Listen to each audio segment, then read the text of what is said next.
গ্রীষ্মকালের এক দুপুর, প্রচণ্ড রোদে তাতে ঝলসে যাচ্ছে চারদিক। শীতল ছাওয়ায় বসে শ্রান্ত ক্লান্ত কয়েকজন পথিক বিশ্রাম করছিল। নিজেদের মধ্যে নানান গল্প করতে করতে কিছুক্ষণের মধ্যে তাদের ক্লান্তি দূর হলো।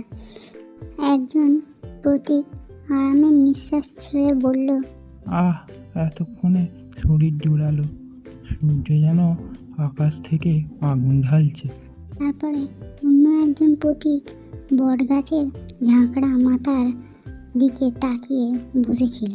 সে আবার বলল, এমন বিশাল একটা বটগাছ, কিন্তু না হয় এতে ভালো ফুল আর না হয় এতে খাবারের উপযুক্ত ফল।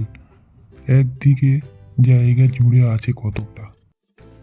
পথিকের কথা শুনে বটগাছ ভাবতে লাগলো আর মনে মনে বলল, হায় রে মানুষ, কি অকৃতজ্ঞ! আমার ছায়ায় বসে বিশ্রাম করে ক্লান্তি দূর করছে, আবার আমারই নিন্দা করে বলছে আমি নাকি মানুষের কোনো উপকারে লাগি না।